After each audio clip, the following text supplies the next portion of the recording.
accepts with pleasure the kind invitation of Mr. and Mrs. Gilbert Channing Gardner for a birthday party in honor of their daughter Melissa on April 29th, 1937 at 3:30. Dear Andy, thank you for the birthday present. I have lots of Oz books, but not The Lost Princess of Oz. What made you think of that one? Sincerely yours, Melissa. I'm answering your letter about the book. When you came into 2nd grade with that stuck-up nurse, you looked like a lost princess. I don't believe what you wrote. I think my mother told your mother to get the book. I like the pictures more than the words. Now let's stop writing letters. I will make my L's taller than my D's. I will close up my A's and O's. I will try to make longer P's. Pass it on. You're funny. Will you be my Valentine? Were you the one who sent me a Valentine saying, will you be my Valentine? Yes, I sent it. Then I will be, unless I have to kiss you.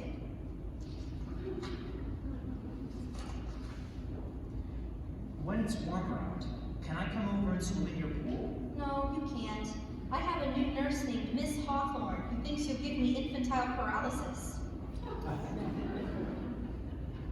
Will you help me go down and get the milk and cookies during recess? I will if you don't ask me to marry you again.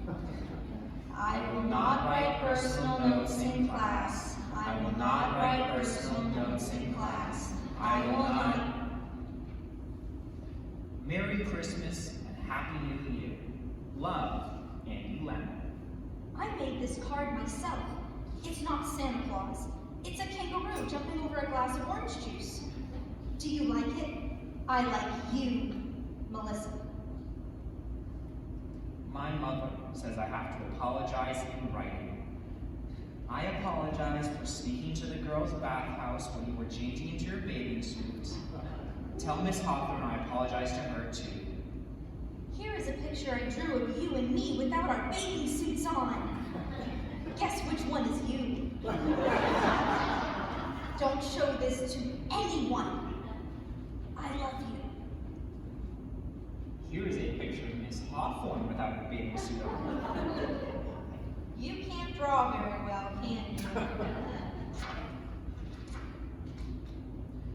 Thank you for sending me the cactus plant stuck in a little donkey. I've got lots of presents here in the hospital, and I have to write thank you notes for everyone. I hate it here. My throat's sore all the time from where they cut out my tonsils. They give me lots of ice cream, but they also take my temperature the wrong way. Merry Christmas and Happy New Year. Why did they send you to another school this year? Merry Christmas. They think I should be with all boys. You made me promise to send you a postcard. This is it. You're supposed to write personal notes on the backs of postcards.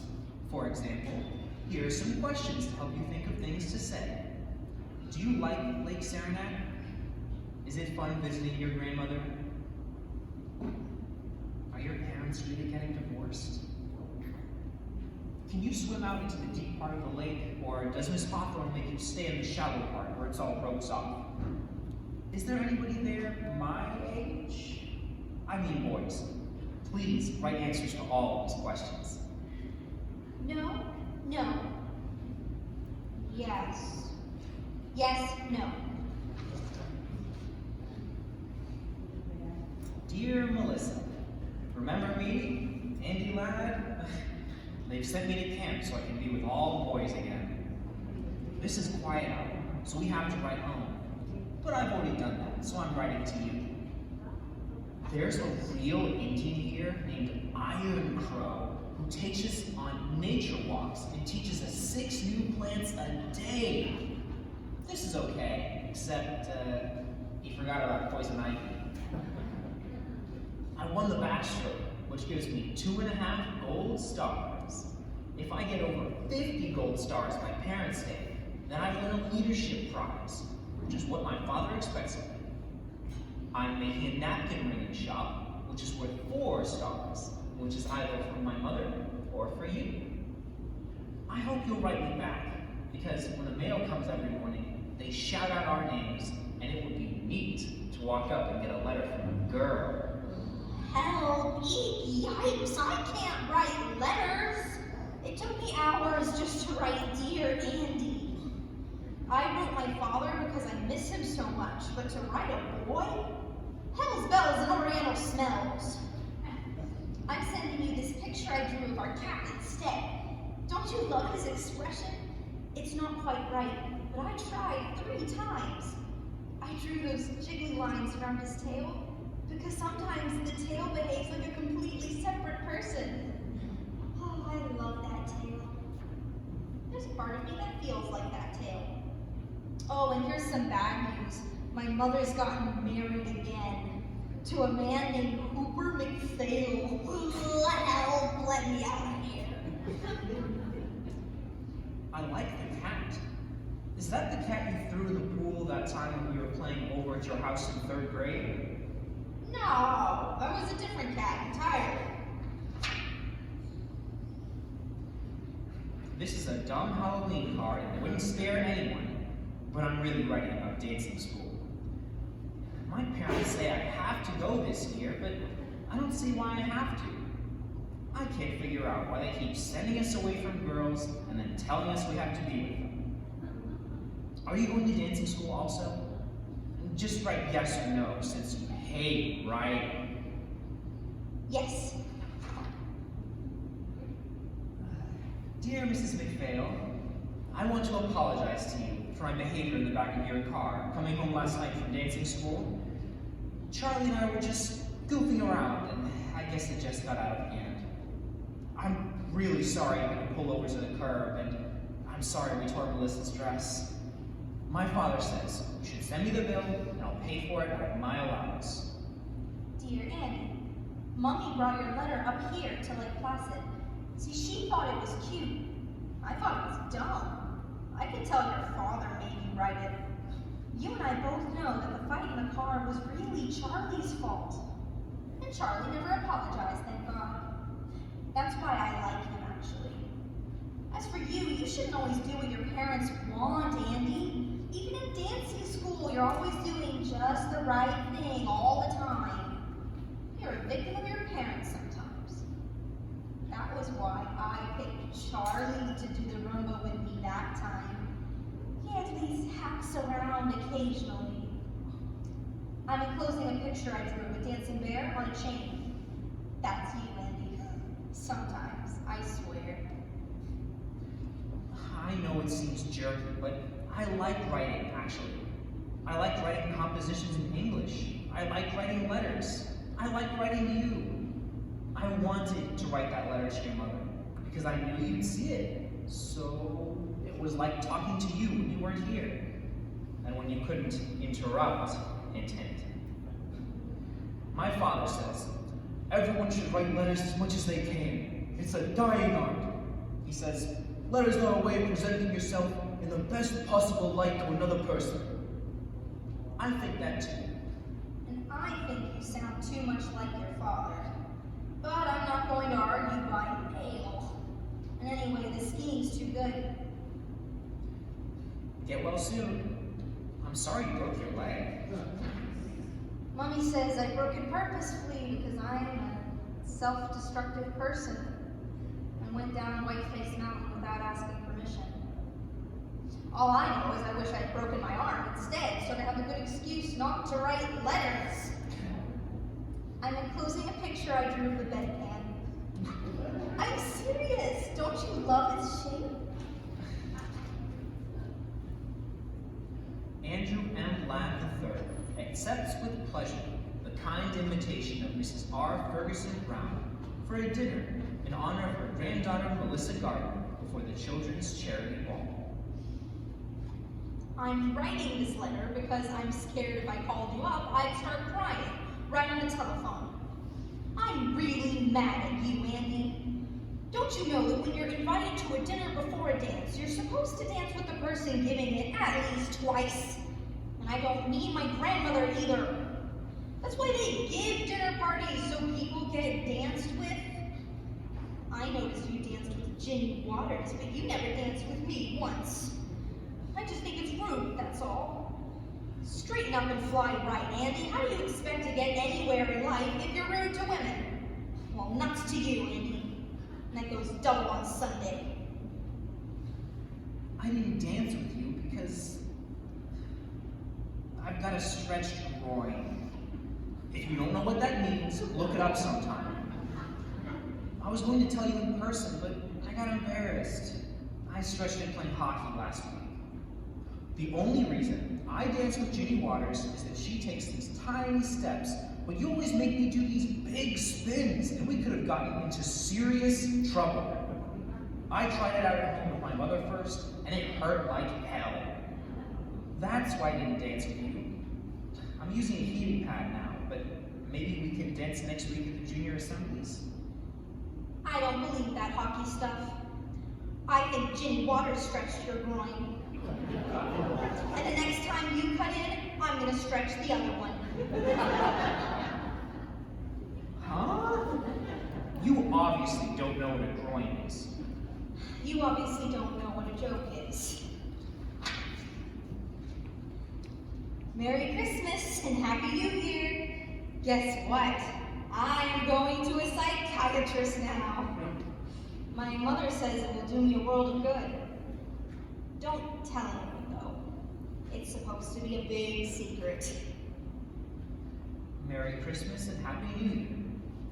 I have a question, and would you please write the answer by mail?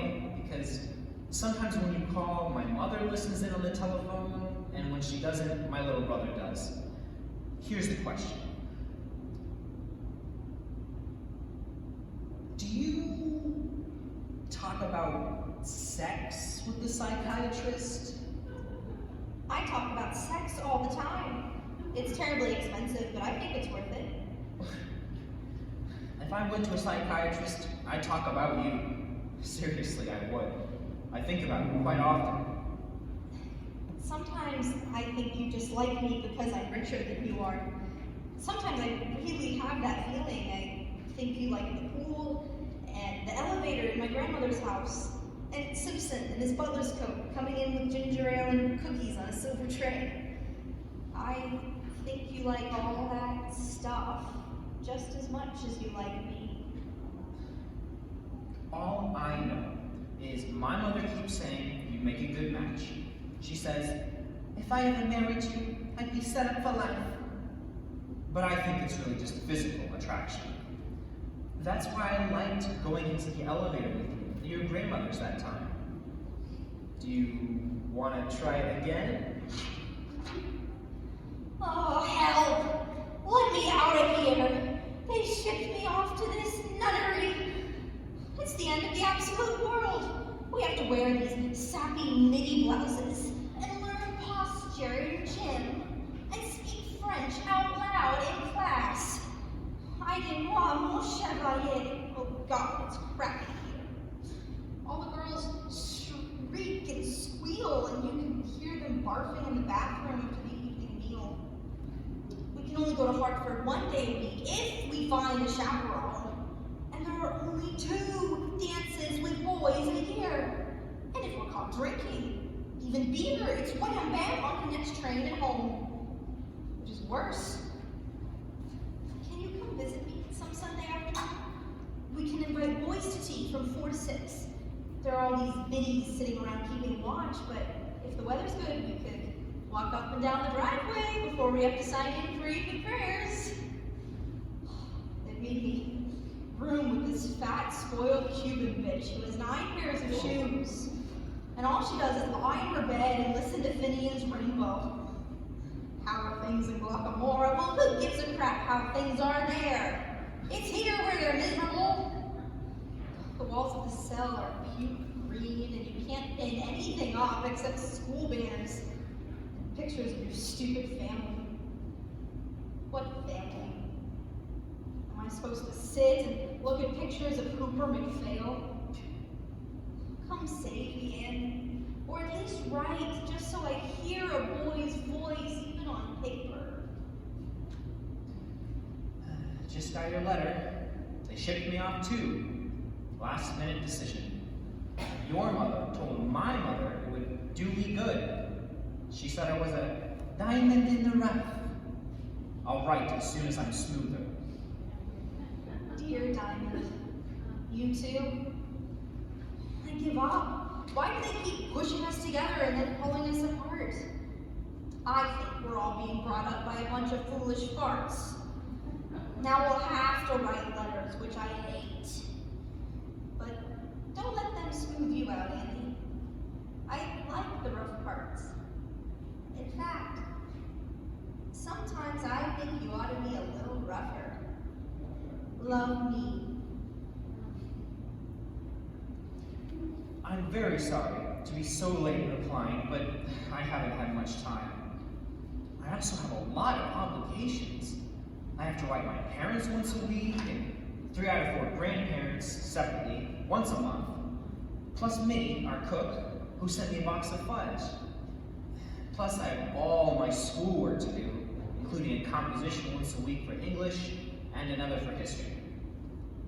My grandmother gave me a new Parker 51 and some writing paper with my name on it as a going away present.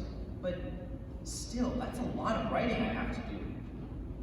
Last week, I was so tied up, I skipped my weekly letter to my parents, and my father called the school long distance about it.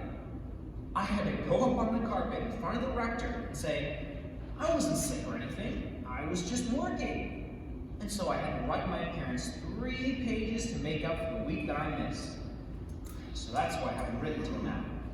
Whew. School is going well, I guess. In English, we're now finishing up Milton's Paradise Lost. In history, we're studying the causes and results of the 30 Years' War.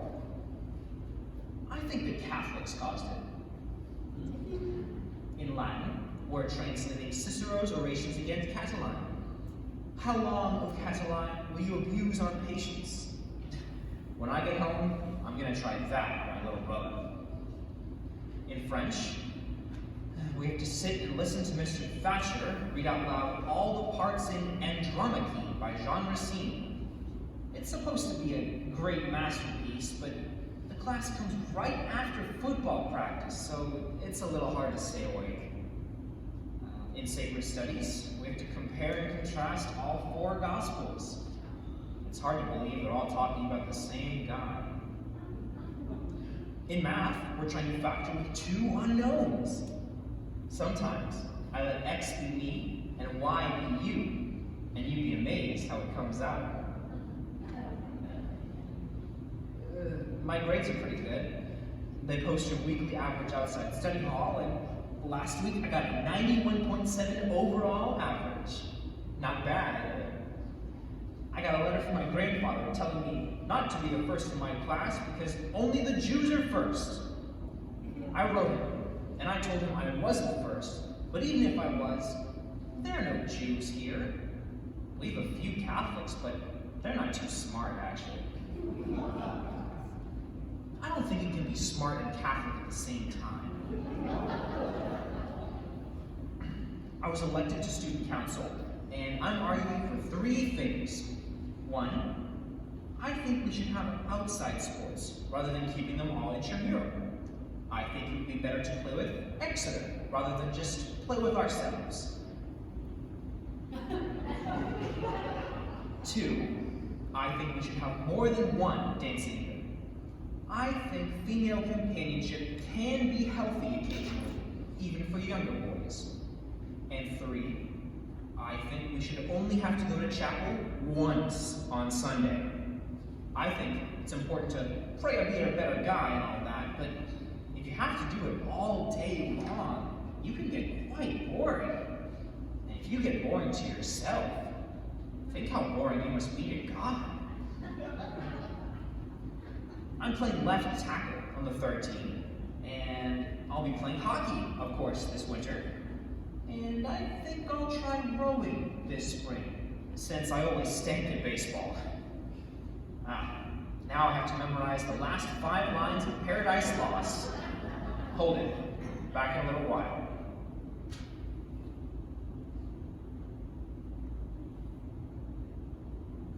There.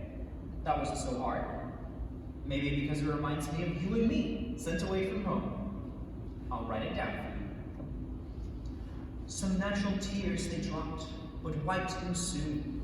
The world was all before them, were to choose their place of rest, and Providence their guide.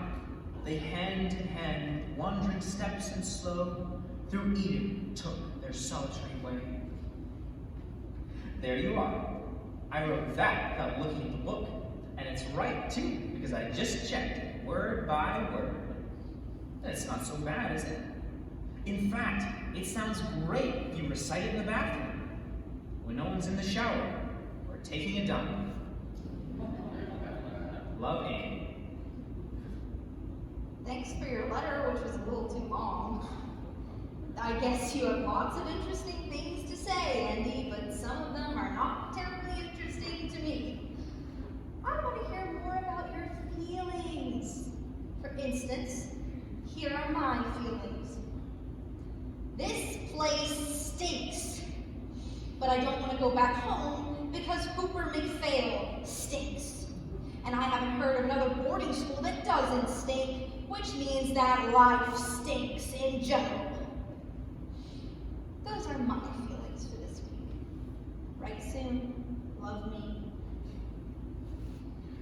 One feeling I have almost all the time is that I miss my dog, Porky.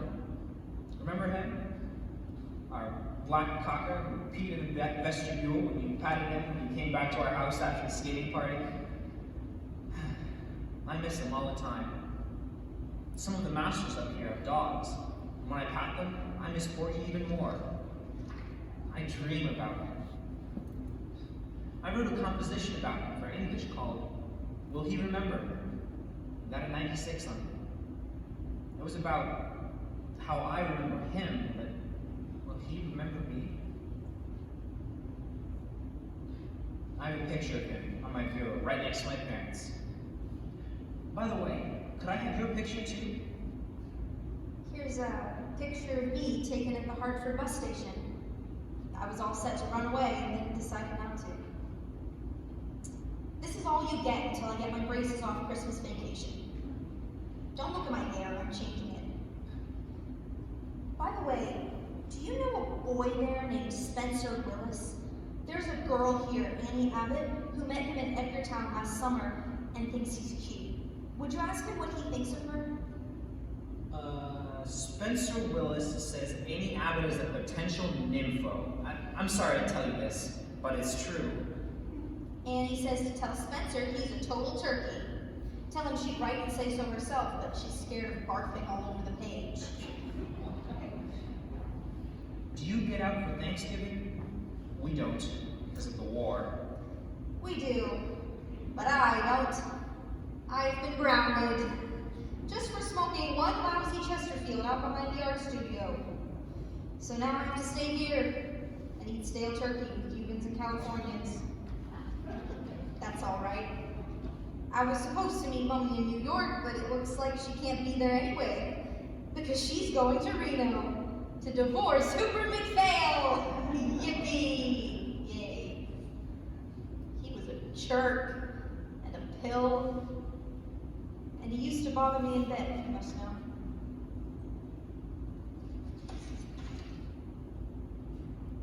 I liked seeing you Christmas vacation, particularly with your braces on. I really liked necking with you in the Watson's rumpus room. Will you go steady with me? I don't believe in going steady. It's against my religion. I hated that stuff with all those pairs of pimply people in the Watson's basement, leaning on each other, swaying to that dull music with all the lights off. That's going steady. I say screw it. My mother says you should meet as many boys as you can before you have to settle down and marry one of them. That way you'll make less of a mistake. It didn't work for her, but maybe it'll work for me. Can we at least go to the movies together during spring vacation? I don't know, Andy. I like seeing you, but I don't want to go home much anymore. My mother gets drunk a lot, if you must know. Comes into my room all the time and talks endlessly about I don't know what because she slurs her words. The only really good time I had was when I came over to your house Christmas Eve. That was fun. Singing around the piano, hanging up the stockings, playing Chinese checkers with your brother, helping your mother with the gravy. I liked all of that. You may not have as much money as we have, but you've got a better family. So spring vacation, I'm going to visit my grandmother in Palm Beach. Oh, at least I'll get a tan. P.S. Enclosed is a picture I drew of your dog, Porgy, who I remember from Christmas Eve. The nose is wrong, but don't you think the eyes are good? I'm stroking the fourth crew now. Yesterday I wrote number 2 on the 3rd. Tomorrow, I may wrote number 6 on the 2nd, or number 4 on the 5th. Who knows? You get out there, and you work your butt off, and the launch comes alongside and looks you over. And the next day, they post a list on the bulletin board saying who will row what. They never tell you what you did right or wrong, whether you're shooting your slide or bending your back or what. They just post the latest results for all to see. Some days, I think I'm doing really well, and I get sent down 2 crews. One day, I was obviously hacking around, and they moved me up. There's no rhyme or reason. I went to Mr. Clark, who's the head of rowing, and I said, look, Mr. Clark, there's something wrong about this system. People are constantly moving up and down, and no one knows why. It doesn't seem to have anything to do with whether you're good or bad, strong or weak, coordinated or uncoordinated. It all seems random, sir. And Mr. Clark said, that's life, Andy, and walked away. Well, maybe that's life, but it doesn't have to be life. You could easily make moves which made sense, so the good ones moved up and the bad ones moved down, and people knew what was going on. I'm serious.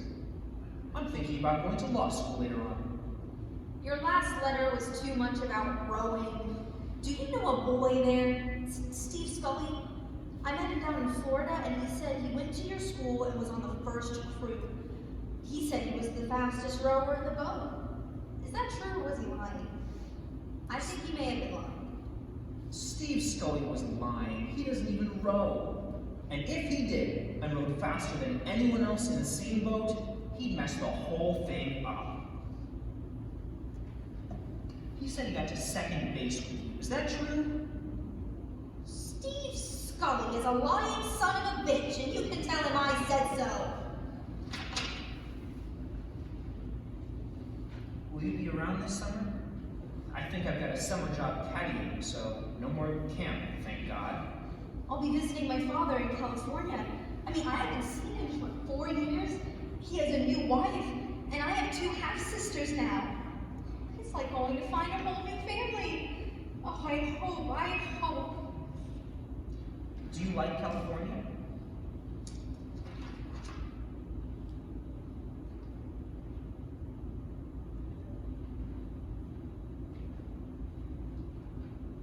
Write me about California. How's your second family?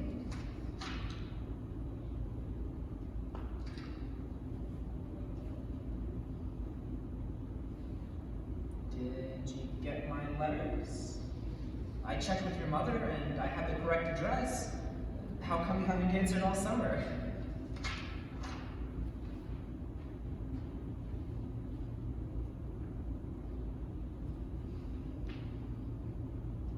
Back at school now. Hope everything's okay with you. Did you get my letters out in California, or did you have a wicked stepmother who confiscated them? I don't want to talk about California. Ever. For a while I thought I had 2 families, but now I know I really don't have any. You're very lucky, Andy. You don't know it, but you mean, maybe I'm lucky too. In another way, I was talking with Mrs. Wadsworth, who comes in from Hartford to teach us art. She says I have a real talent both in drawing and in painting, and she's going to try me out in pottery as well. She says some afternoon she's going to take me just by myself to her studio in Hartford, and we'll do life drawings of her lover in just a jockstrap. Don't laugh. She says art and sex are sort of the same thing. Dear Melissa, I have 4 questions, so please concentrate. 1. Will you come up to the midwinter dance? 2. If so, can you arrive on the 11:22 Friday night train? 3. Does the rector's wife have to write your headmistress telling her where you'll be staying? And 4. Does the rector's wife also have to write your mother? The answer is yes, except for my mother, who won't care.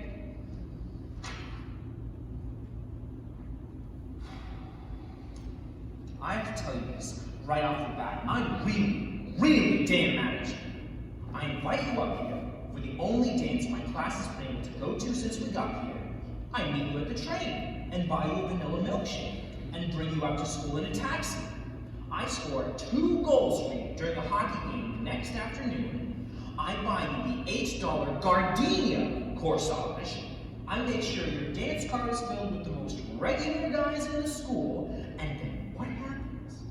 I now hear that you snaked off with Bob Bartram during the Vienna Waltz and necked with him in the coat room. I heard that from 2 guys. And then Bob himself brought it up yesterday at breakfast. He says he French kissed you and touched both your breasts. I tried to punch him, but Mr. Anybody restrained me.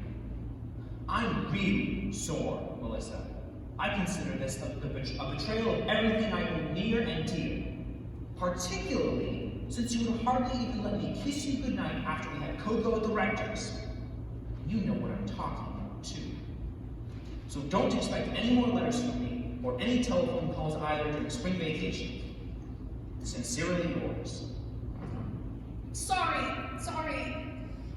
I hate that Bob Bartram. I hated him even when I necked with him. I know you won't believe that, but it's true. You can be attracted to someone you hate. Well, maybe you can't, but I can. So alright, I necked with him. But he never touched my chest, and if he says he did, he should be strung up by his testicles. You tell him that, for me, at breakfast. Anyway, I got carried away, Andy, and I'm a stupid bitch, and I'm sorry. I felt so guilty about it that I didn't want to kiss you after the cocoa.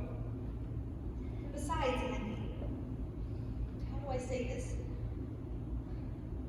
With you, it's different. You're like a friend to me. You're like a brother.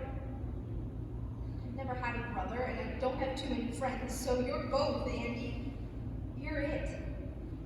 My mother says you must never say that to a man, but I'm saying it anyway, and it's true. Maybe if I didn't know you so well, maybe if I hadn't grown up with you, maybe if we hadn't written all these damn letters all the time, I could have kissed you the way I kissed Bob Bartram. But please, let's see each other spring vacation, please. I count on you, Andy. I need you. I think sometimes I could start raving mad if I didn't have you to hold on to. I really think that sometimes. Much love. Happy Easter. I know no one sends Easter cards except maids, but here's mine anyway, drawn with my own hot little hands. I drew those tears on that corny bunny in the left because it misses you so much. But maybe I've just made it all cornier.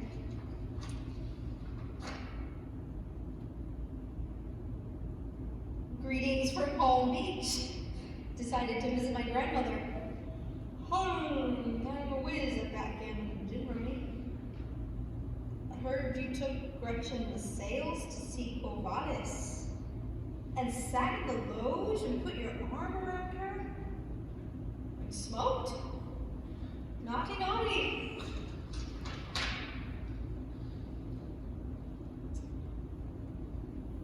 school, but not for long, that's for sure. Caught nipping gin in the woods with Bubbles' heroin. Have to pack my trunk by tonight and be out tomorrow. Mommy's frantically pulling strings all over the eastern seaboard for another school. Mrs. Wadsworth, my art teacher, she thinks I should just chuck it all and go to Italy and study art. What do you think? Oh, please write, Andy, please. I need your advice. Or are you too busy thinking about Gretchen Lascelles? To answer your question about Italy, I think you're too young to go. My mother said she had a roommate once, went to Italy in the summer, and the Italians pinched her all the time on the rear end. Mother says she became thoroughly overstimulated. So I think that you should go to another school, graduate, go to college, and maybe after that, when you're more mature, you could go to Italy. That's my advice, for what it's worth, which is probably not much the way things are between you and me. Well, here I am at Emma Willard's Academy for Young Lesbians. Help, let me out of here. Plus ça change, plus c'est the same shit. Are you coming straight home this June? Because I am. I want to see you. Or are you still in love with Gretchen Lascelles? For your information, I'm not taking Gretchen Lascelles out anymore. I brought her home after the Penny's party, and my father caught us on the couch. He told me that he didn't care what kind of girls I took out, as long as I didn't bring them around my mother. Even though my mother was up in bed. Still, I guess Gretchen can be embarrassing to older people. I hope to see you in June then. Can't come home in June, sorry. I have to go and be a counselor at the school camp for poor kids from the urban slums. I'm vice president of my class now. I'm supposed to set an example of social responsibility all through July. I'll be writing you letters, though, and I hope you'll write me. I don't want to write letters all the time. I really don't. I want to see you. You just need more confidence in your letter writing ability. Sometimes you manage to attain a very vivid style. Would you please just stop writing about writing and come home and go to the Campbell sports party before you go up to that stupid camp? Please? I behave better when you're around in person. Please? Greetings from New Hampshire. This card shows the town we're near, where we sneak in and buy beer. We're cleaning the place up now, and putting out the boat docks and caulking the canoes, because the kids are out tomorrow. Gotta go, right soon. I miss you. I really wish you would come to the Campbell sports party. Dear Melissa, Sandy McCarthy arrived from home for the second shift here at camp, and he told me all about the Campbell sports party. He said, you wore a two-piece bathing suit and ran around goosing girls and pushing boys into the pool. Do you enjoy that sort of crap? He said the other girls were furious at you. Don't you want the respect of other women? Sandy also said you let Bucky Zeller put a tennis ball into your cleavage? Are you a nympho or what? Don't you ever just like sitting down somewhere and making conversation? Sandy says you're turning into a hot box. Do you like having that reputation? Hell, I thought there was a difference between you and Gretchen Lascelles. Maybe I was wrong. Don't you care about anything in this world except hacking around? Don't you feel any obligation to help poor people, for example? Sometimes I think your big problem is you're so rich and you don't have enough to do, so you start playing grab-ass with people. I'm sorry to say such things, but what Sandy told me made me slightly disgusted, frankly.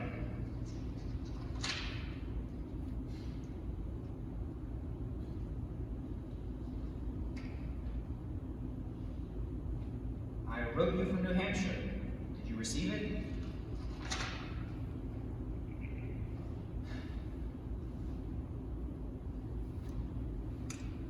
Are you there, or are you visiting your grandmother, or what?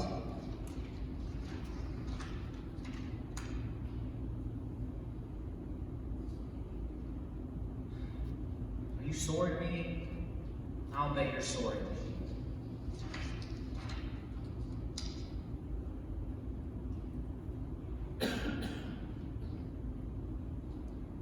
I'm sorry.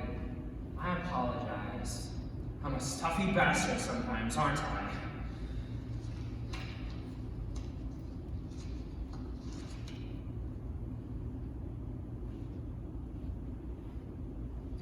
To hell with you, then. Ooh. Big tough Andy using 4-letter words like hell. Screw you! Don't you wish you could? Everyone else seems to be. Don't believe everything you read in the papers.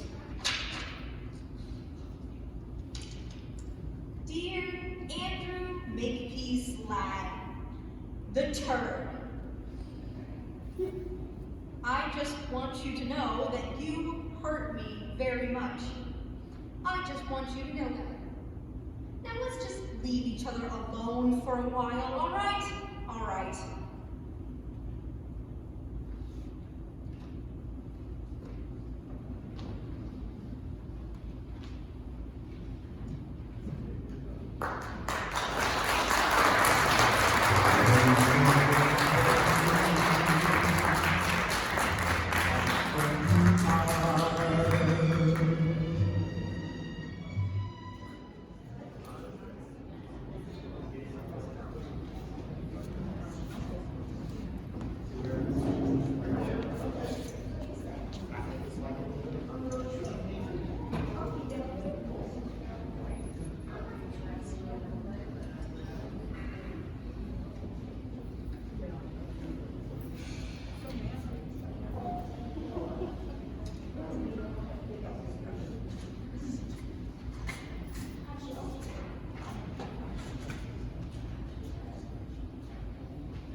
Dear Melissa,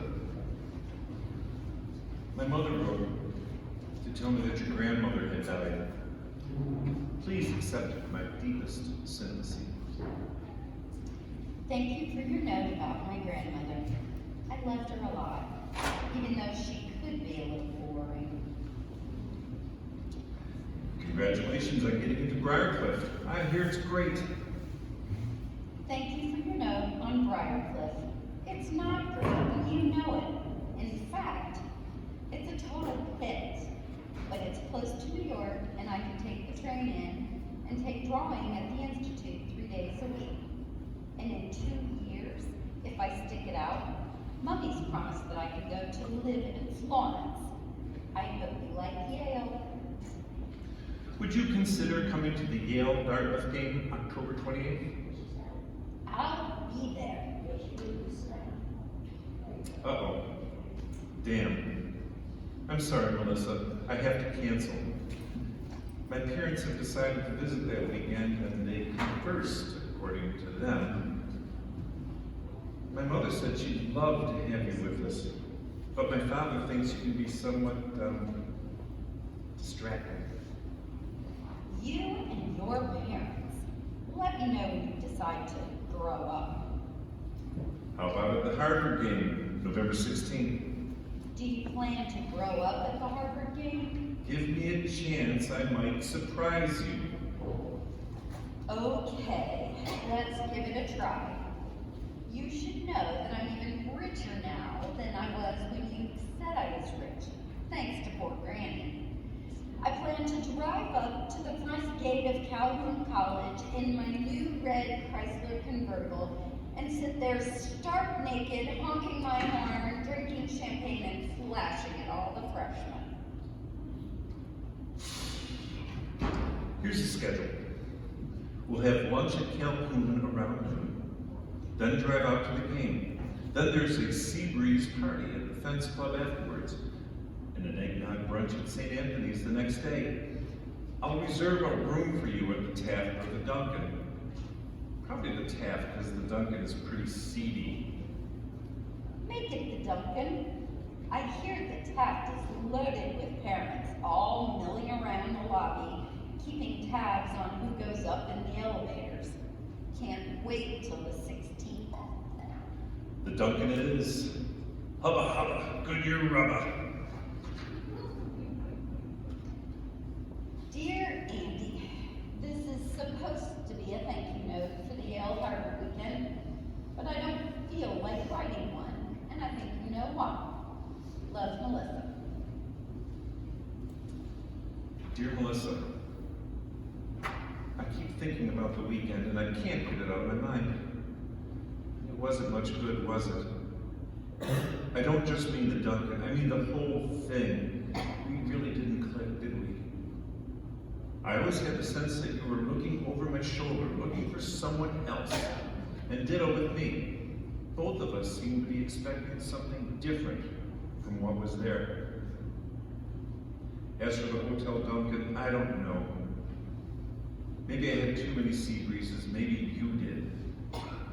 But what I really think was that there was too many people in the hotel room. Besides you and me, it seemed like my mother was always there, egging us on.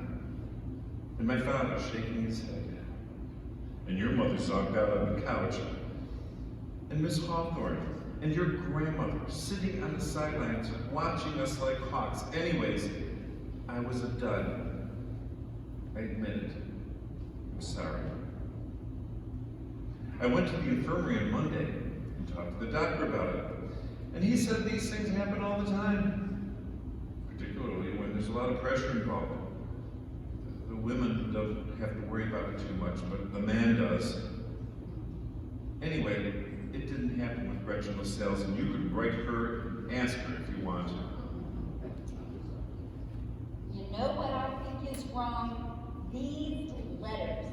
These goddamn letters. That's what's wrong with us, in my humble opinion.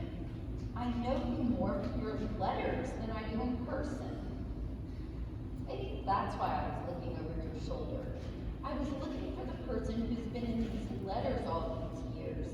Or for the person who's not in these letters. I don't know. All I know is you're not quite the same when I see you, Andy. You're really not. I'm not saying you're a European person. I'm not saying that at all. I'm just saying that all this letter writing has messed us up. It's a bad habit. It's made us seem like people we're not. So maybe what was wrong was that there were two people missing in the Hotel Duncan that night.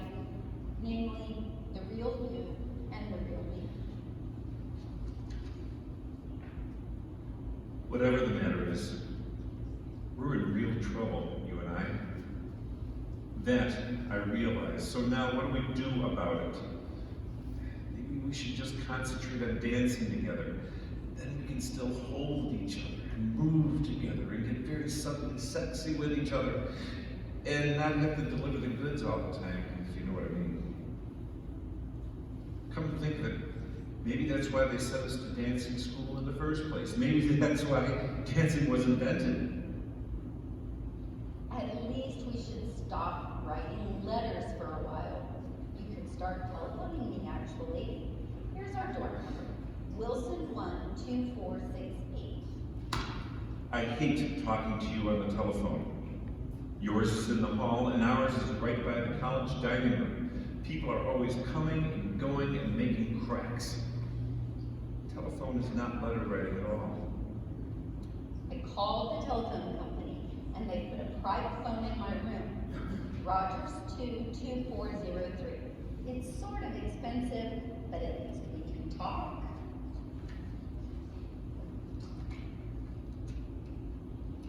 The reason I'm writing is because your phone is always busy. Or else ours is. And I can't afford a private one. Maybe we should just start writing letters again. No letters, please. Now order that telephone. I'll lend you the dough. Just think about it. You can talk back and forth and hear someone's real voice and get to know someone in life rather than on writing paper, for God's sake. Now get that phone, please. I'm writing because when I telephoned, you just hung up on me. One thing about letters, you can't hang up on them. You can tear up letters though, enclosed are the pieces. Send them to Angela Atkinson at Sarah Lawrence. What the hell is the matter? I hear you're now writing long letters twice a week to Angela Atkinson. That's what's the matter. Okay, here goes.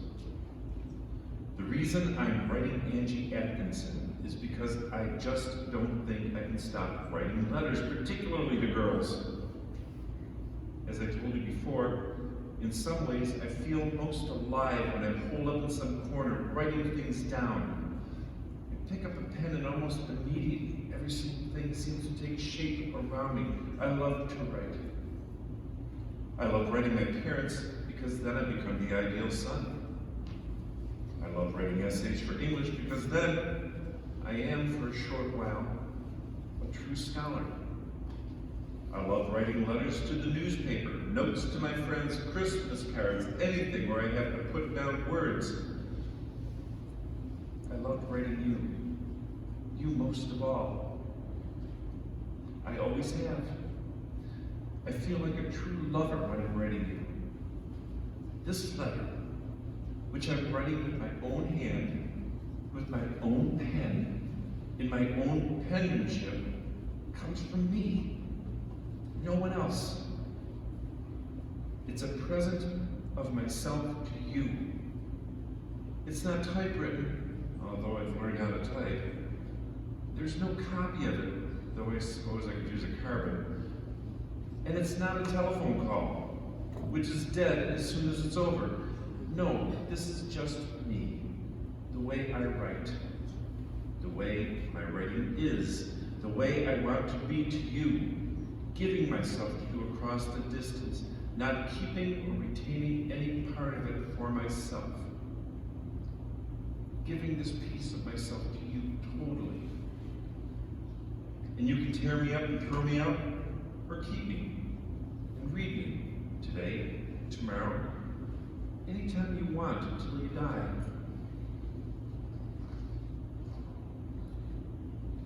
Oh boy, Andy. Love, Melissa. No, I meant what I wrote in my last letter. I thought about it. I thought about all those dumb things that were done to us when we were young. We had absent parents, slapping nurses, stupid rules, obsolete schooling, empty rituals, hopelessly confusing sexual customs. Oh my God. When I think about it now, it's almost unbelievable. It's a fantasy. It's like back in the Oz books, the way we grew up. But they gave us an out in the land of Oz. They made us write. They didn't make us write particularly well, and they didn't always give us important things to write about. But they did make us sit down, organize our thoughts, and convey those thoughts on paper as clearly as we could to another person. Thank God for that. That saved us. Or at least it saved me. So I have to keep writing letters. If I can't write them to you, I have to write them to someone else. I don't think I could ever stop writing completely. Now, can I come up and see you next weekend? Or better yet, won't you please escape from that suburban Sing Sing and come down here and see me? I wrote my way into this problem, and God damn it, I'm writing my way out. I'll make another reservation at the Hotel Duncan. And I promise I'll put down my pen and give you a better time. Dear Andy, guess what? Right while I was in the middle of reading your letter, Jack Duffield telephoned from Amherst and asked me for a weekend up there. So I said yes before I got to where you asked me. Sorry, sweetie, but it looks like the telephone wins in the end. Dear Melissa, somehow I don't think this is the end. It could be, but I really don't is. At least, I hope it isn't. Love, Andy. Hey, yoo-hoo, look where I am. Florence, oops, I'm in Firenze. I love it. What are you doing in Florence? What am I doing? I'm painting, among other things. Good luck on the painting. Go slow on the other things. Merry Christmas. Buon Natale. Happy birthday. Mother wrote you won an art prize in Perugia. She said it was a big deal. Congratulations. Congratulations on making scroll and key, whatever that is. Merry Christmas from the land of Oz. Felicita Natividad from the Costa del Sol. Happy birthday from Sterling Library. Heard you graduated summa cum laude with all sorts of prizes. Sounds disgusting. Anchors away. Here I am, looking like Henry Fonda and Mr. Roberts, writing this during the mid-watch on the bridge of a giant attack aircraft carrier, churning through the Mediterranean in the wake of Odysseus and Lord Nelson and Richard Halliburton. You'll be pleased to know that our guns are loaded, our planes in position, and our radars constantly scanning the skies, all designed simply and solely to protect you from communism. The next time you see me, I want you to salute. I should have known you'd join the Navy. Now you can once again be with all the boys. We come into La Spezia in January. Could we meet? Sorry, I'll be in Zermatt in January. Ship will be in the Mediterranean all spring. We come into Naples March 3, 4, or 5. How about standing out here and waiting us in?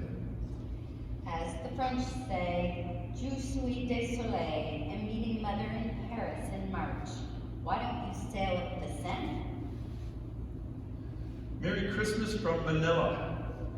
I've been transferred to an admiral's staff. Happy New Year from Aspen. What are you doing in Aspen? Going steadily downhill. Hello from Hong Kong. Goodbye to San Francisco. Konnichiwa, oyaho gozaimasu. Shore duty in Japan. Hey you, rumor have it you're hooked up with some little Jap bar girl out there. Say it isn't so. Mother wrote that you're living with some Japanese geisha girl and your family's all upset. Is that true? Did you get my letter? You're so far away and your Navy address is so peculiar that I'm not sure I'm reaching you. I hear you're seriously involved with a lovely Japanese lady. Would you write me about her? Merry Christmas and Happy New Year. I thought you might appreciate this card. It's a print by the 19th century Hiroshige. It's called Two Lovers Meeting on a Bridge in the Rain. Love, Andy. Hey, you sly dog. Are you getting subtle in your old age? Are you trying to tell me something? If so, tell me more. I told my psychiatrist about the great love affair you're having in Japan. I said I felt suddenly terribly jealous. He said that most American men have to get involved with a dark-skinned woman before they can connect with the gorgeous blonde goddess they've come to really love. He brought up James Fenimore Cooper and Faulkner and John Ford with me and went on and on. Is that true? Write me what you think. I'm dying to hear from you.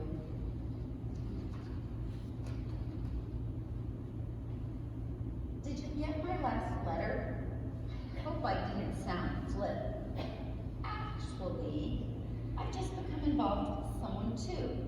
His first first name is Darwin, and he works on Wall Street, where he believes in the survival of the fittest. I'd love to hear from you.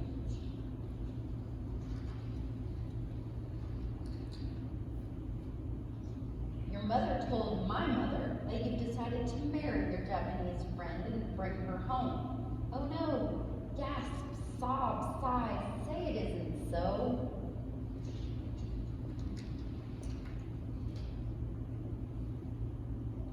I've decided to marry Darwin. He doesn't know it yet, but he will. Won't you at least wish me luck?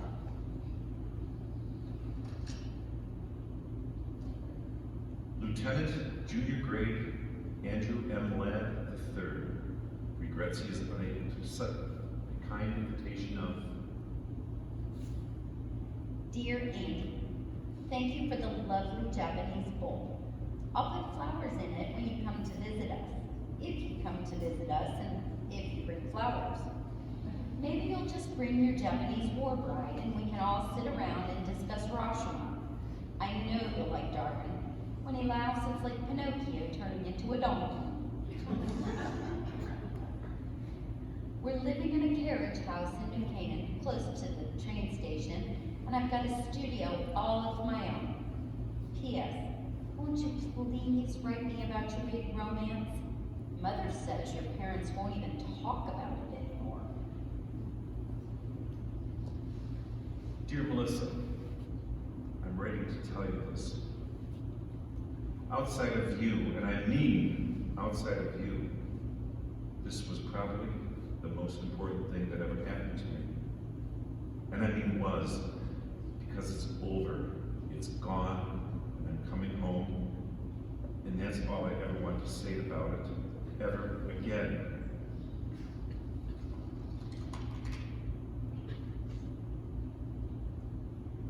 Mr. and Mrs. Darwin H. Cobb announced the birth of their daughter, Francesca.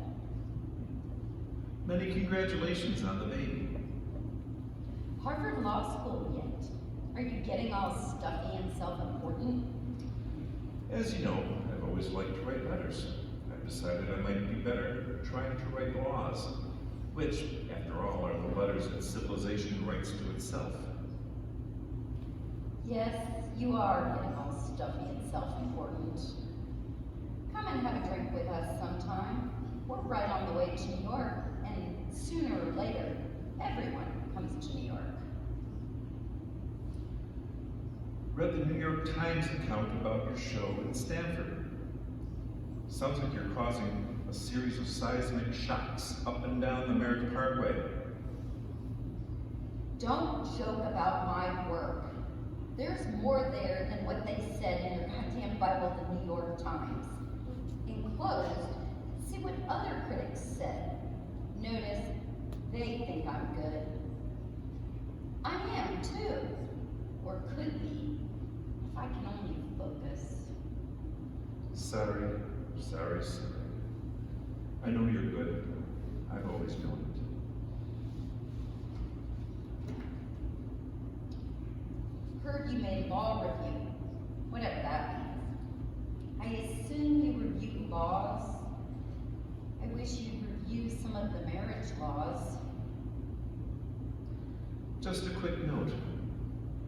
Are you in any trouble? I don't understand your last note. We're fine, all fine. Everyone's fine. Congratulations on baby number 2. Number 2 is a perfect way to describe this particular baby.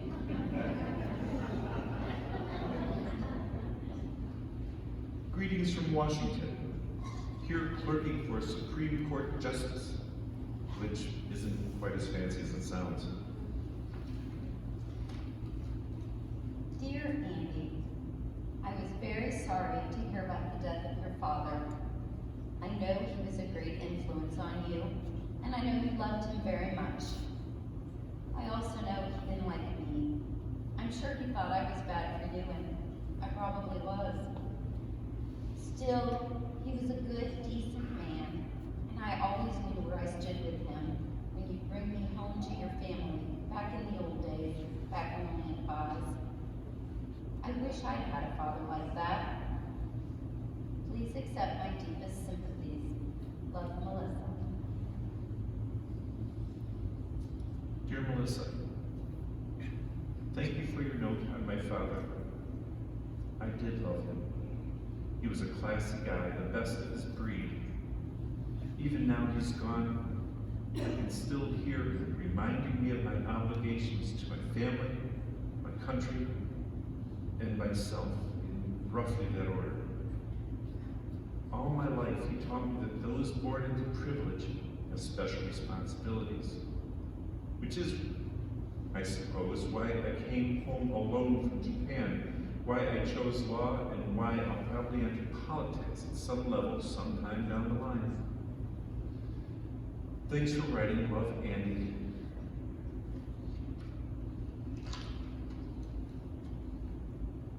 Merry Christmas.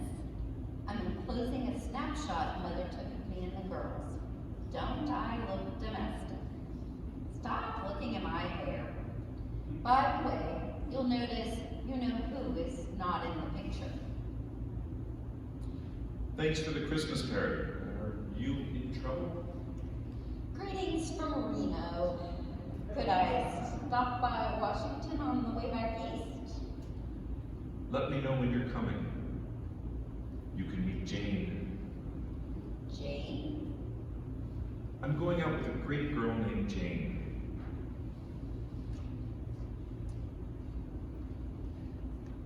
Melissa Gardner Cobb regrets that she will be unable to accept the kind invitation. Dear Melissa, had to add my 2 cents to the worth to Jane's thank you note with the wedding present. Guess who jealously is peeking over my shoulder to make sure this isn't a love net of butter. First of all, thanks for the present, whatever it was. Ah, a tray. I'm now told it was a tray, a hand-painted tray. Hand-painted by you, I'll bet. Anyway, thank you. I hope all goes well with you as it does with us. We'll be moving to New York in the fall. I've got a job with one of those high-powered law firms. It'll probably be stuffy as hell for a while, but I'll learn the ropes. Besides, it is in my home state and might be a good jumping-off place for something political a little way down the line. We both want you to come to dinner once we're settled in. And don't say you never come to New York. Sooner or later, everyone comes to New York. As someone once wrote, long, long ago. Merry Christmas from us to you. Where are you these days?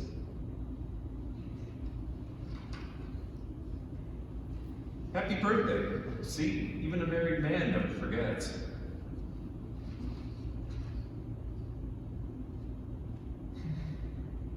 Get well soon. Mother wrote that you had some difficulty. I hope it's not serious, and by now you're feeling fine.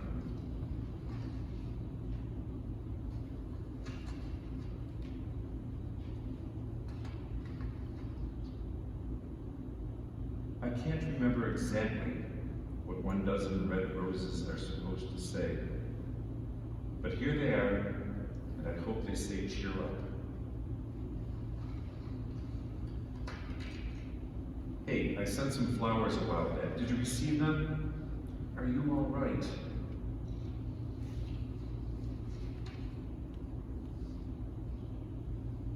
Dear Andy, yes, I'm all right.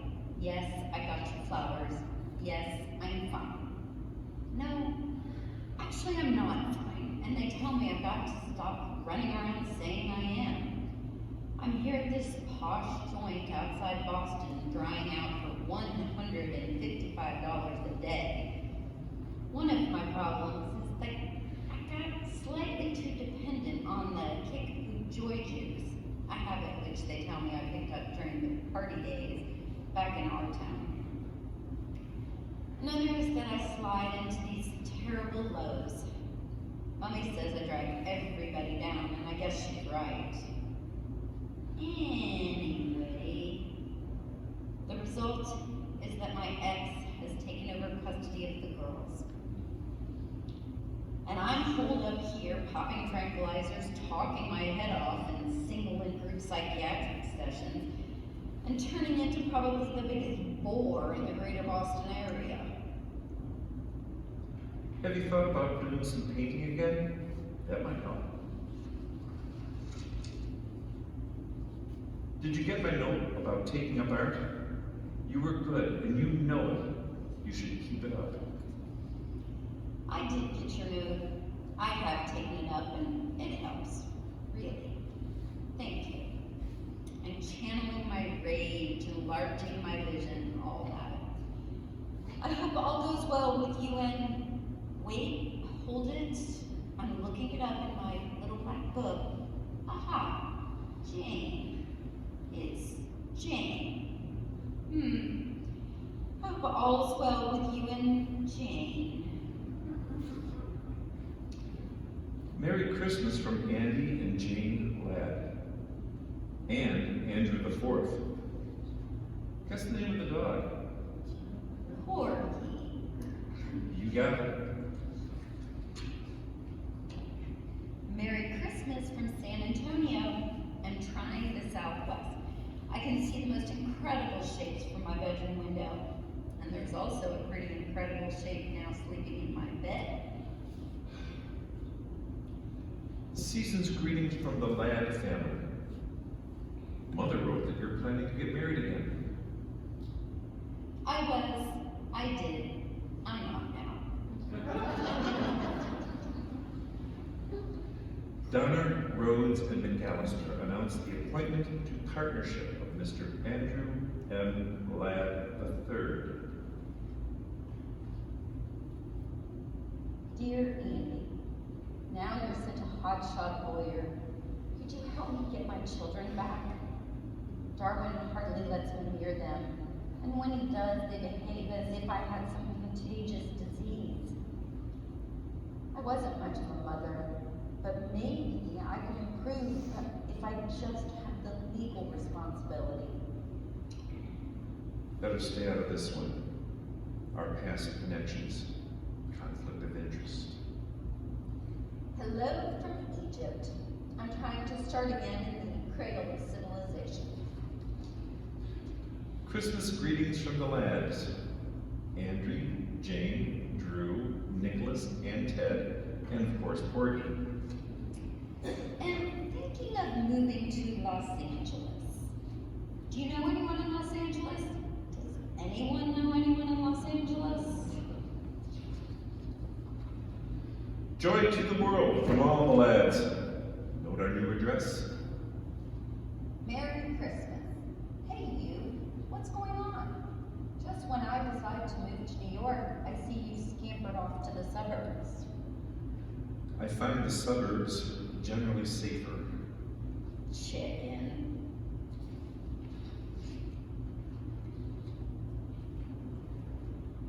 Mother wrote that you won some important election for the Republicans.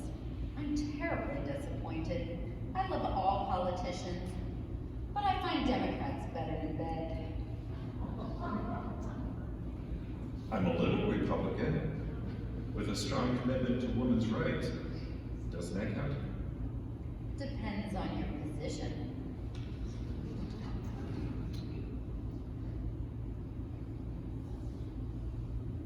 Paintings and Drawings by Melissa Gardner, The Hastings Gallery, 422 Broadway, March 18th through April 30th. Opening reception March 20th, 6 to 8 p.m. Note, I've gone back to my maiden name. That's a laugh. Got your announcement for your new show. Good luck. P.S. I'd love to have one of your paintings. We could use a little excitement on our living room walls. Seriously, what would one cost? Come to the show and find out. Never made your show. Sorry. Things came up. Chicken again. You're right. Actually, it's just as well. I'm going through what the critics call an anarchistic phase. They say I'm dancing on the edge of an abyss. You'd better stay away. I might take you with me when I fall.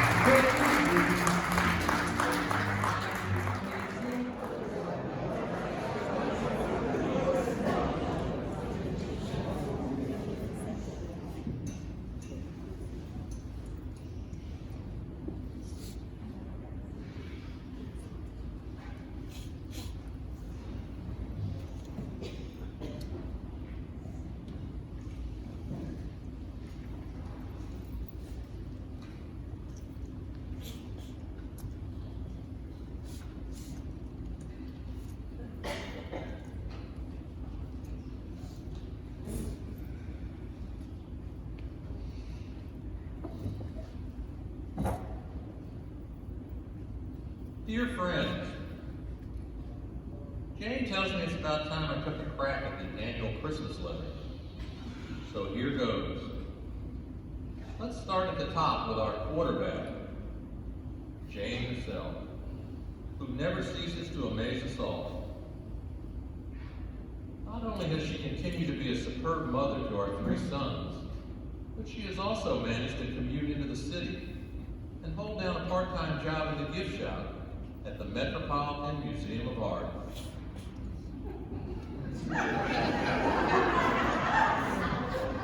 Furthermore, she is now well on her way to completing a full-fledged master's degree in arts administration at SUNY Purchase.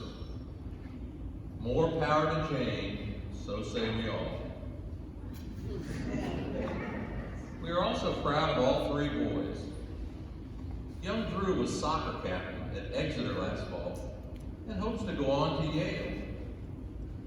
Nicholas, our rebel in residence, has become a computer genius in high school and has already received several tantalizing offers for summer jobs from local electronic firms.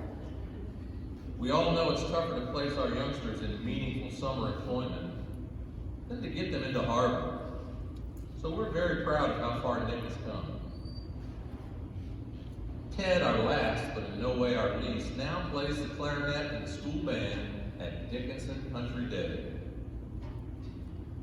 Since Jane and I are barely capable of singing You Are My Sunshine without going disastrously flat, when we hear it produce its dulcet sounds, we look at each other in a wild surmise. We recently bought the family summer place from my brother and sister and hope to spend as much time as we can there, gardening, relaxing, and as the boys say, generally vegging out. Jane and I have become killers on the tennis court, and hereby challenge all comers. If any of our friends are in the Adirondack area this summer, we expect telephone calls, we expect visits, we expect elaborate house presents. I've enjoyed very much serving on the state legislature. We've proposed and written a number of bills, and we've won some and lost some. All my life, I've had the wish to do something in the way of public service, and it has been a great pleasure to put that wish into practice. For those of my friends who have urged me to seek higher office, let me simply say that I have more than enough challenges right here where I am. Jane and the boys join me in wishing each and all of you a happy holiday season.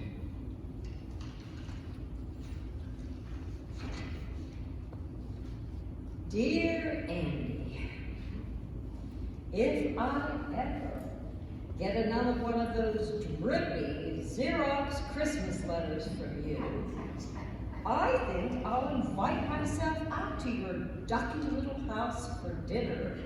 And when you're all sitting there eating terribly healthy food and discussing terribly important things, and generally congratulating yourselves on all your accomplishments, I think I'll stand up on my chair and turn around and moon the whole damn family.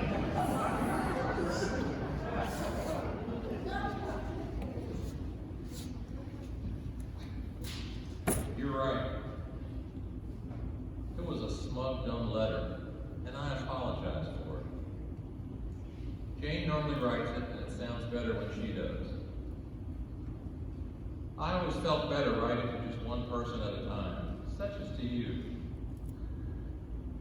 I guess what I was really trying to say is that as far as my family is concerned, we're all managing to hold our heads above water in this tricky world. Jane and I have had our problems, but we're comfortable with each other now.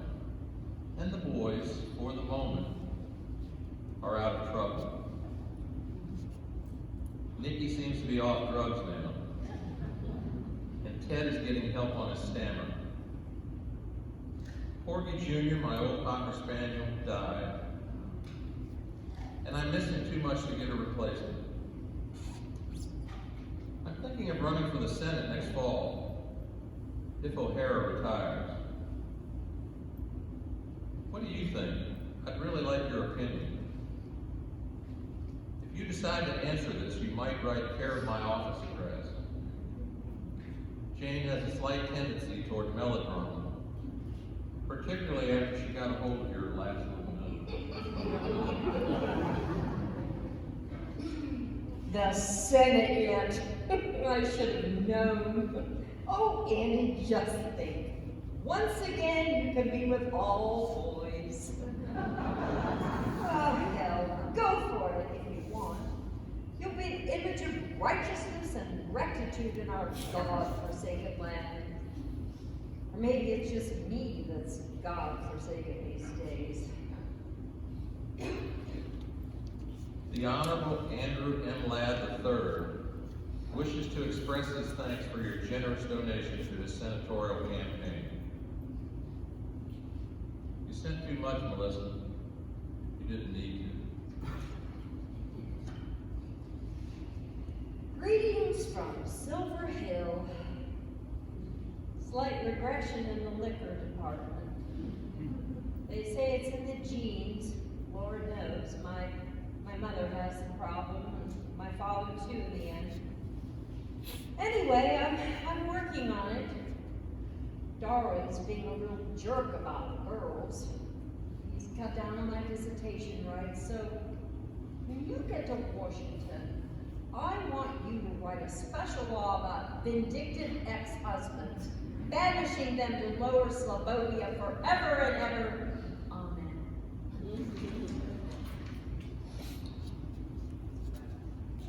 Season's greetings from Senator and Mrs. Andrew M. Ladd III and family. Season's greetings indeed. Is that all you can say to me after 40 years? I'm warning you, Andy. Keep that crap up and I swear I'll come down and ruin the whole Senate.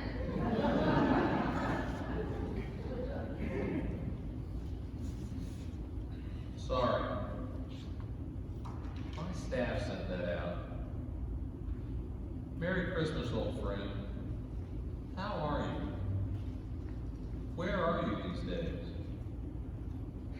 Living in New York, alone, for a change.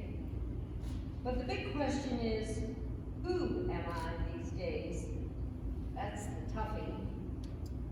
I keep thinking about that strange old world we grew up in. How did it manage to produce both you and me? A stalwart, upright servant of the people, and a boozed out, cynical, lascivious old fraud. The best and the worst. That's us. Don't be so tough on yourself. Get back to your art. I'll try.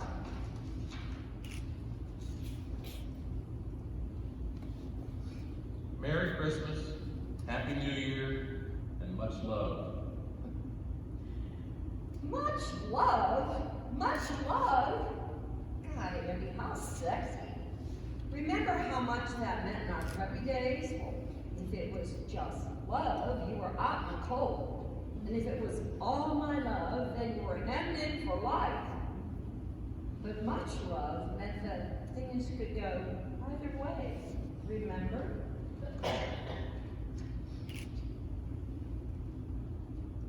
Merry Christmas and love from all of us. I saw you on 60 Minutes.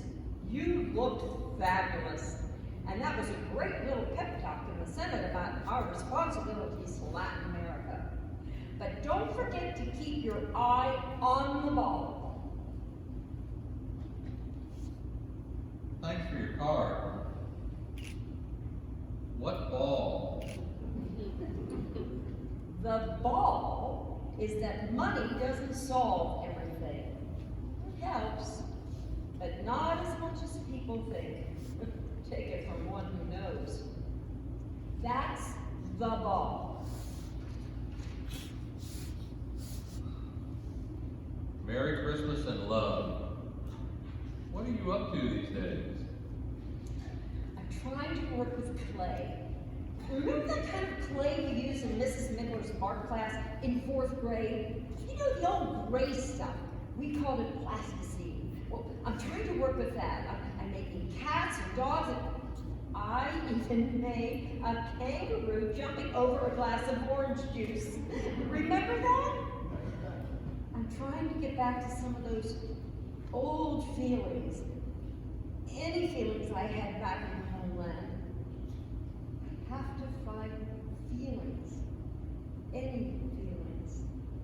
Otherwise, I'm dead. Why don't you come down and help me search? I have a studio in Soho, and we could at least have dinner and talk about old times, couldn't we, Senator Ladd? P.S. Did you know that my mother got married again at the age of 82 to my father's brother yet? So now you have to call her Mrs. Gardner again, just like the old days. The wheel seems to be coming around full circle. Hint, hint. A quick note on the way to the airport. When you write, put attention to Mrs. Walpole on the envelope. She's my private secretary. I've alerted her, and she'll pass your letters directly on to me. Otherwise, the whole office staff seems to get a peek. In haste. I'm having a show opening January the 28th through February the 25th. Won't you come? I'd love to have you see what I've been up to. Maybe it will ring a few bells. Can't make it. I'll be on an official visit to the Philippines most of February. Then a week's spring skiing in Stowe with the boys. Good luck.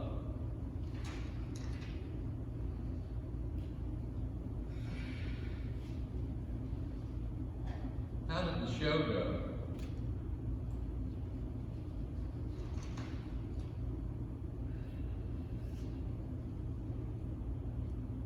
Haven't heard from you. Tell me about the show.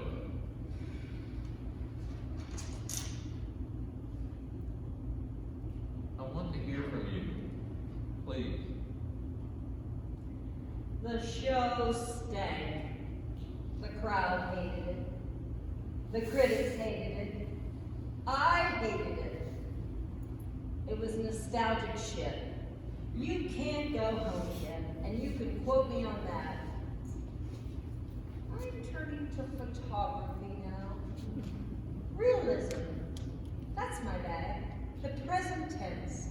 Look the modern world squarely in the face and don't blink. Oh, Andy, couldn't I see you? You're all I have left. I'll be in New York next Tuesday the 19th. I have to make a fundraising speech at a dinner. I can stop by your place afterwards. I'll be there all evening.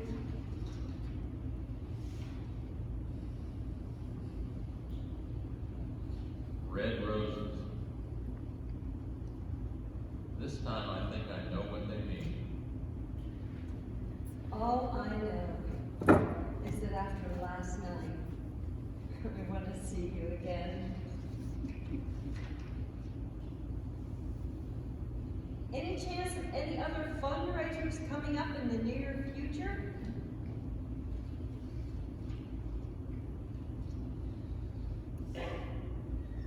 Mrs. Walpole, are you there? Are you delivering the mail?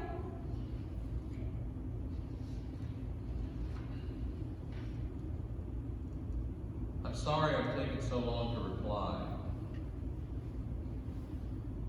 I've been upstate mending a few fences, and then to Zurich for a 3-day economic conference, and then a weekend with Jane, mending a few fences there. Darling, I'll have to ask you not to telephone the office. Every call has to be logged in, and most of them get screened by these overeager college interns who like to rush back to Cambridge and New Haven and announce to their classmates in political science that Senator Ladd is shacking up on the side. The phones simply aren't secure. At long last, a letter beats out the telephone, my love. And guess what? I'm writing this with the old Parker 51 my grandmother gave me when I went away to school.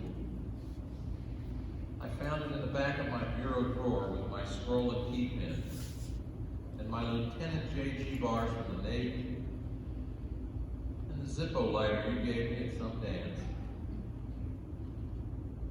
The pin didn't even work at first. I had to clean it out, and then traipse all over Washington looking for a store which still sells a bottle of ink. Anyway, it feels good holding this thing again. It feels good writing to you again, longhand, forming my D's and T's the way Miss Emerson taught us so long ago. I know you've never liked writing letters, but now you have to. As for business, I plan to come through New York next Wednesday, and I'll call you from the airport if there's time to stop by. Oh, sweetheart, I love seeing you. Come again. We'll be stopping through next week. Did you ever dream we'd be so good at sex? Two hook-tight old wasps, going at it like a sailor or his brother. I figured 50 years went into last night. Let's go for 100. Oh. Come see him soon, or sooner. I'm already making plans. I have to go to San Francisco to visit the girls. Couldn't we meet somewhere on the way? I don't see how we could possibly go public. Some country inn, some deliciously seedy motel. I don't see how. Well, see you more than for just a few hours. Price we have to I'm pay? getting so I think about nothing but how I can. I'm not sure. Other politicians have gotten divorced. I can't change my whole life so radically. Rockefeller, Reagan. Jane! The children. My particular constituency. You've become the center of my life. Because of the coming election, If you left Irish something so I could go home. I don't see how we can. Dear Andy, a reporter called up from the Daily News. What do I do about it? Nothing. I suppose you know all this, but there's a crack about us in Newsweek. And Mother heard some radio talk show where they actually named names. What should I do? Go away? What? Nothing. They called Darwin, you know. They tracked him down. The son of a bitch told them this had been going on for years. Wish it had been. Now they're telephoning. What do I say? Say we're good old friends. Friends, I like. Good, I like. Old, I'm beginning to have problems with. Then don't say anything. Hang up. This too shall pass. Will I be seeing you again? Better not for a while. I meant after the election. Better lie low for a while. I miss you terribly. Better lie low. I need you, Andy. You're my anchor man these days. But without you, I'm not sure that I can go home. Hold on, hold on. Where were you? I waited 3 hours hoping you'd at least call. Please don't telephone. Mrs. Walpole was sick that day. I haven't seen you in over a month now. The coming election. Surely you could at least take time out to call. If I want to be reelected, I need you. the election. I need to be with you. The election. I don't know if I can. The election.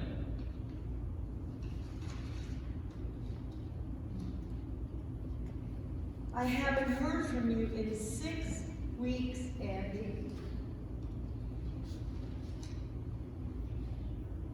Are you trying to tell me something, Andy?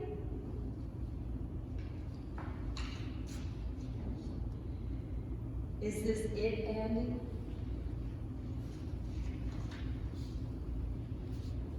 Congratulations on the landslide victory. Love, Melissa. Could we meet at your place next Sunday night? Oh, thank God. I meant that we have to talk, Melissa. Talk. I'm scared of talk. In fact, I dread it.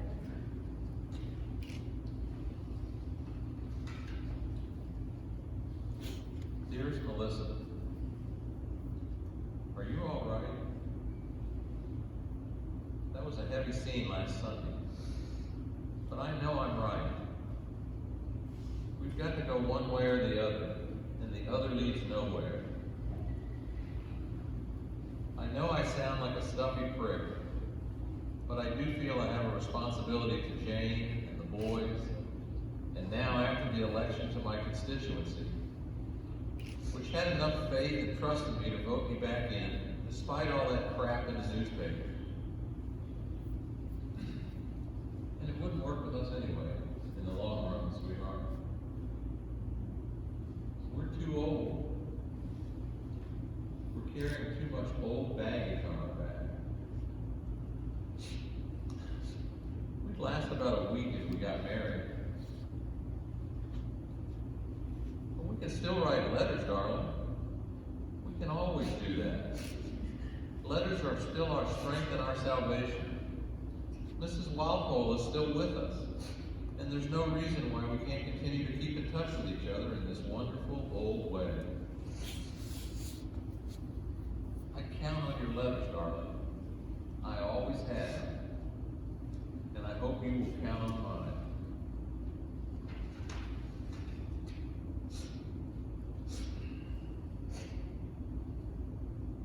Are you there? I keep putting please forward on the envelopes, but who knows?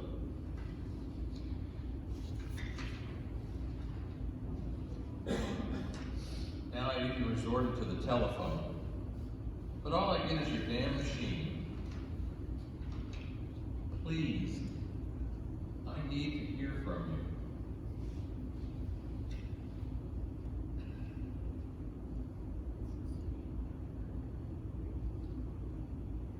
Senator and Mrs. Andrew M. Ladd III and family send you warm holiday greetings and every good wish for the new year.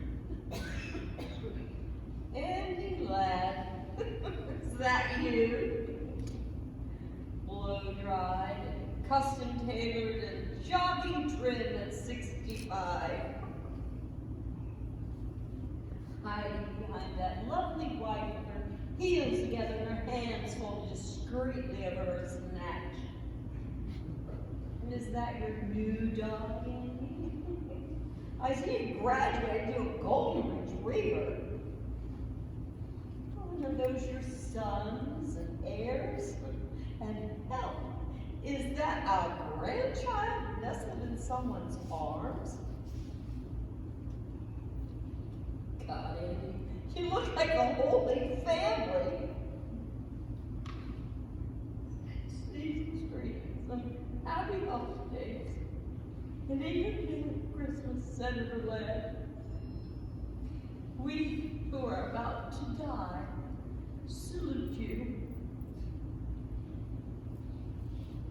reread your last note. What's this "we who are about to die" stuff?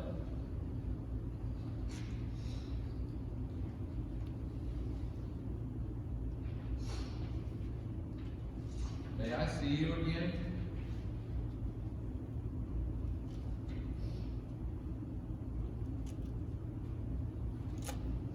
I want to see you again, if I may.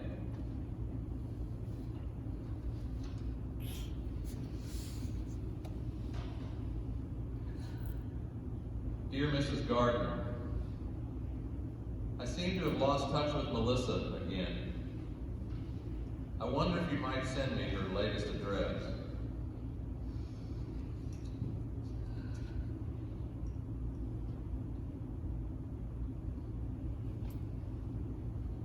Dear Melissa, your mother wrote me that you'd returned to the land of Oz. I'm flying up next Thursday to see you. No, please don't. Please stay away. I've let myself go. It's bad. I'm ugly in my hair. I'm locked in some funny farm all week.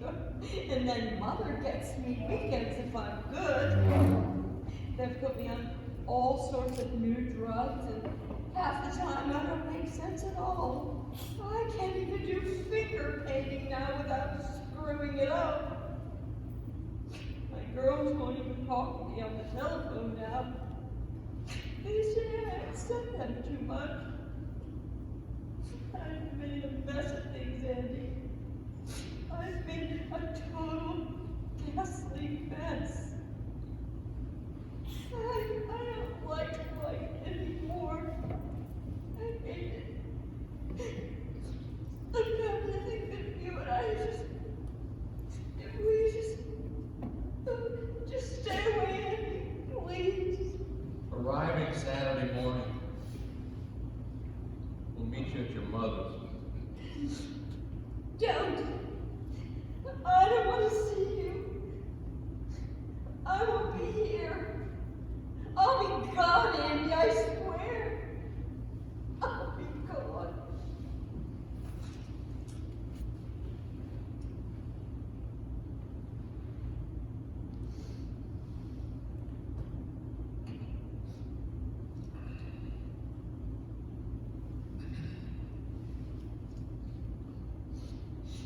Dear Mrs. Gardner,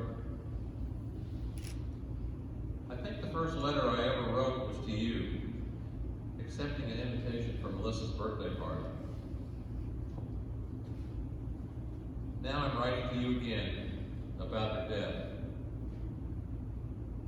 I want to say a few things on paper I couldn't say at her funeral, both when I spoke and when you and I talked afterward. As you may know, Melissa and I managed to keep in touch with each other most of our lives, primarily through letters. Even now, as I write this letter to you, I feel I'm writing it also to her. You're in your element now, Andy. We had a complicated relationship, she and I, all our lives. We went in very different directions, but somehow over those years, I think we managed to give something to each other. Melissa expressed all the dangerous and rebellious feelings I never dared admit to. Now he smells me. And I like to think I gave her some sense of balance. Balance? Oh, hell, I give up. Have it your way, Andy.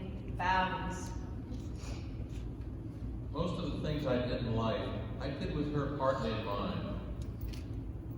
And if I said or did an inauthentic thing, I could almost hear her groaning over my shoulder. But now she's gone, and I really don't know how I'll get along without her. You'll survive, Andy. I have a wonderful wife, fine children, and a place in the world I feel proud of. but the death of Melissa suddenly leaves a huge gap in my life. I envy. The thought of never again being able to write to her, to connect to her, to get some signal back from her, fills me with an emptiness which is hard to describe. And stop. I don't think there are many men in this world who have had the benefit of such a friendship with such a woman. But it was more than friendship, too. I know now that I loved her. I loved her even from the day I met her, when she walked into second grade, looking like the lost Princess of Oz. And please, I can't bear it. I don't think I've ever loved anyone the way I loved her, and I know I never will again. She was at the heart of my life, and already I miss her desperately. I just wanted to say this to you and to her. Sincerely,